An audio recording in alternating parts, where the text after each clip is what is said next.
तो भाई क्या हाल चाल है आप सभी के। तो गाइस मैं आ चुका हूँ आपके लिए लेकर एक अमेजिंग वीडियो 25 शॉर्टकट की इन पी से जिसे आप सीख कर किसी को भी इम्प्रेस कर सकते हो सिवाय लड़कियों के। तो वीडियो को शुरू की जाए। तो क्या गाइस आपको पता है बिना माउस को हाथ लगाए विंडो किस तरीके से ओपन की जाती है, या न्यू टैब किस तरीके से ओपन किया जाता है, या किस तरीके से ये जो टैब है इन्हें क्लोज किया जाता है। और अगर मैं इस टैब को ओपन कर दूं तो और अगर ये टैब जो है मुझसे गलती से क्लोज हो जाता है कुछ इस तरीके से, तो मैं इसे वापस किस तरीके से ला सकता हूँ, और किस तरीके से मैं इस पूरी विंडो को मिनिमाइज कर सकता हूँ, किस तरीके से मैं इसको वापस ला सकता हूँ, इस तरीके से पूरा एग्जिट कर सकता हूँ, किस तरीके से एक एप्लीकेशन दूसरे एप्लीकेशन में जा सकता हूँ, और किस तरीके से फाइल का रीनेम करने का शॉर्टकट है। ये गाइस आपको तो ये तो पता होगा कि कीबोर्ड में स्पेस बार इतना लंबा क्यों आता है। अगर नहीं पता तो इन सारी वीडियो का जवाब नहीं पता तो इन सारे सवालों का जवाब मैं इस वीडियो में देने वाला हूँ। तो गाइस बात करते हैं पहले शॉर्टकट की। अगर मुझे इस विंडो को क्विट करना है तो मैं Ctrl+Q दबाऊँ तो मैं इस वीडियो को एग्जिट कर लूँगा। तो गाइस Ctrl+Q को होल्ड करने से विंडो एग्जिट होती है। और गाइस मुझे अगर न्यू टैब ओपन करना है तो Ctrl+T से मैं न्यू टैब ओपन कर सकता हूँ, Ctrl+W से मैं इसे क्लोज कर सकता हूँ। और कोई ऐप मुझसे अगर जिसकी कुछ जो टैब है वो ये जो टैब मेरे से ओपन हो गया और इसे मैंने गलती से क्लोज कर दिया तो मैं इसे वापस किस तरीके से ला सकता हूँ, तो उसको शॉर्टकट है Ctrl+Shift+T। उसके बाद अगर बात करें तो अगर मुझे इस पेज को या किसी भी चीज़ को रिफ्रेश करना है कहीं पर भी अपने पीसी में, तो मैं जस्ट Ctrl+R दबाऊंगा तो रिफ्रेश हो जाएगा। या सबसे शॉर्टकट जो की होता है वो होता है F5। इससे गाइस आप रिफ्रेश कर सकते हो। उसके बाद गाइस बात की जाए तो Ctrl+I की। इस Ctrl+I से क्या होता है, आप ये फाइल या कोई भी फोल्डर हो उसका जो नेम है उसे रीनेम कर सकते हो। जिसकी मैं Ctrl+I दबाऊंगा तो मैं इसको रीनेम कर सकता हूँ। यह फाइल है इसको मैं रीनेम कर सकता हूँ। गाइस आपको एक सबसे एडवांस एक टिप देना चाहता हूँ। अगर आप इस तरीके से किसी फाइल पे क्लिक करते हो, अगर आपको साइज जानना है तो आप इसके अंदर जाते हो प्रॉपर्टीज में, फिर चेक करते हो। बट गाइस अब आज तक आपने शायद इस चीज़ को नोटिस नहीं किया होगा। आप देखिए गाइस मैं यहाँ पर क्लिक कर रहा हूँ और यहाँ पर ये फाइल दिखा रहा है ये कितनी MB की है।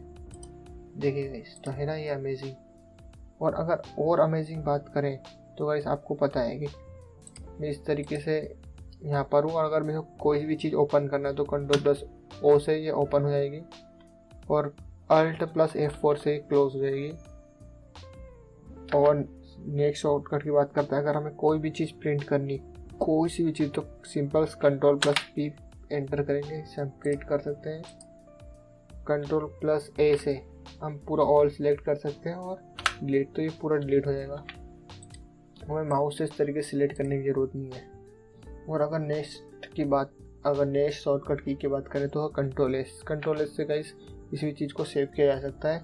इस तरीके से अगर मैं आपको एक और चीज़ बताऊं तो Ctrl+N जब मैं प्रेस करूंगा तो न्यू विंडो ओपन हो जाएगी। वेंडर क्या Ctrl+S से ये सेव हो जाएगी। और गाइस क्या आपको एक चीज़ पता है कि जो स्पेस होता है वो इस चीज़ को इरेज करने के काम तो आता है, साथ में अगर आप फाइल मैनेजर भी से प्रेस करोगे तो आप ऑटोमेटिक बैक हो जाओगे।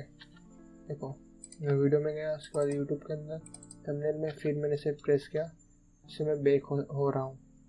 और अगर अगले शॉर्टकट की बात करें तो Ctrl+F5, इससे आप देखो सर्च बार पे आ गया। इससे आप कोई भी चीज़ कहीं पर भी आप से सर्च कर सकते हो। यहाँ पर भी Ctrl+F से सर्च होती है।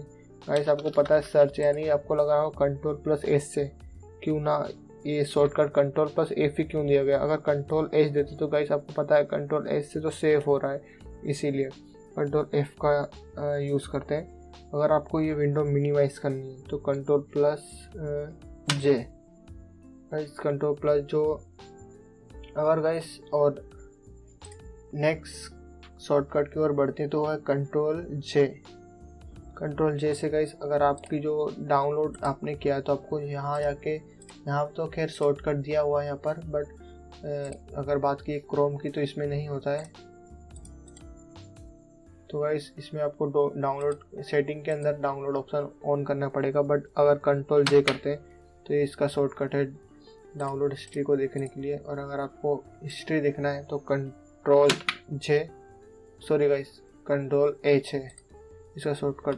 अगर गाइस आपको किसी चीज़ की हिस्ट्री चेक करना है ब्राउज़र की तो कंट्रोल एच से आप उसकी हिस्ट्री चेक कर सकते हो। अगर बात की जाए जिसकी अगर कुछ था ये इरेज हो गया और कंट्रोल जेड के जाए तो वापस आ जाएगा। कंट्रोल एक्स से गाइस क्या होता है, कॉपी भी होता है और कट भी हो जाता है। यानी कि कॉपी भी हो गया वो चीज़ जो मैंने की थी, देखो मैं लिखूँगा कॉपी कंट्रोल प्लस ऑल, और कंट्रोल एक्स से कट भी हो गया। अब मैं कंट्रोल वी से पेस्ट करूँगा, देखो वो आ गया। नेक्स्ट शॉर्टकट की बात करें तो गाइस वो है शिफ्ट और इंसर्ट बटन। यानी कि अगर आप शिफ्ट को और जो इंसर्ट बटन को प्रेस करोगे तो गाइस इससे भी आप पेस्ट कर सकते हो किसी भी चीज़ को। और गाइस यहाँ पर मान लीजिए आपके पास कुछ सेंटेंस लिखा है, अगर आपका जो कर्सर हो यहाँ पर है, और अगर कंट्रोल जो शिफ्ट प्लस आप बटन दबाओगे तो ऊपर का सिलेक्ट हो जाएगा, और कंट्रोल प्लस डाउन बटन दबाओगे तो नीचे का सिलेक्ट हो जाएगा। और अगर पर्टिकुलर आपको ये रो हटानी है तो आप इस तरीके से सिलेक्ट करोगे, ये हटानी तो इस तरीके से सिलेक्ट करोगे। तो गाइस आपको बस जस्ट क्या करना है, शिफ्ट प्लस होम बटन दबाना है, ये रो पूरी सिलेक्ट हो जाएगी। फिर आप उसको डिलीट करिए, कॉपी करिए, कुछ भी कर सकते हैं। नेक्स्ट बात की जाए तो अगर आप विंडो और क्यू को दबाएंगे तो भाई देखो आपके पास ये नंबर लिखा जाएंगे नीचे, और अब दरअसल आप देख लीजिएगा कौन से नंबर किस एप्लीकेशन का है। जैसे कि मुझे अगर 8 नंबर खोलना है तो मैं विंडो के साथ 8 दबाऊंगा तो मैं उस एप्लीकेशन पे रिडायरेक्ट हो जाऊंगा। और मुझे अगर फर्स्ट पे आया तो विंडो 1 तो मैं इस पे आ जाऊंगा। और अगर मेरे को इस विंडो को मिनिमाइज़ करना है तो विंडो एच दबाऊंगा, मिनिमाइज़ हो जाएगी। देखो हमें को कितनी बार देखो मिनिमाइज़ करना पड़ा इन सारी चीज़ों को। बट अगर देखो ये सारी विंडो इस तरीके से ओपन होती, मेरे को एक बार में होम स्क्रीन पे जाना तो मैं कंट्रोल प्लस डी दबाऊंगा, मैं होम स्क्रीन पे आ जाऊँगा। अगर अगले शॉर्टकट की बात करें तो वो है गाइस कंट्रोल शिफ्ट और एन। तो गाइस ये आपको पता होगा। और कंट्रोल शिफ्ट पी से भी गाइस कभी कभी, जैसे यहाँ पर प्रिंट बता रहा है, पर कंट्रोल शिफ्ट पी से भी प्राइवेट मोड जो है ओपन हो जाता है। और अगर बात की जाए, मैंने आपको बताया था गाइस कि किस तरीके से इन फाइलों का रीनेम करने का शॉर्टकट वो है F2।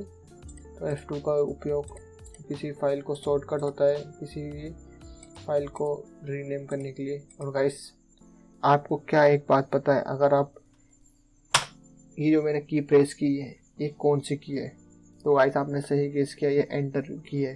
तो गाइस ऐसा क्यों होता है, अगर आप कोई भी चीज़ टाइप करोगे तो उसकी आवाज़ काफ़ी धीरे आएगी, और जब आप एंटर प्रेस करते हो तो इसकी आवाज़ ज़ोर से क्यों होती है। तो गाइस ये इसलिए होता है क्योंकि गाइस आप जब टाइपिंग करते हो तो आप जो पर्टिकुलर की जो प्रेस करते हो उस पर सिर्फ उसी फिंगर का लोड होता है। बट आपने जिस तरीके से वो लाइन कंप्लीट कर ली तो आपका पूरा हाथ उस की पे प्रेस होता है। इस तरीके से एंटर बटन पे काफ़ी ज़्यादा लोड आता है, इस तरीके से ज़ोर से आवाज़ आती है। तो कभी कभी हम कोई भी टास्क जो है वो कंप्लीट कर लेते हैं।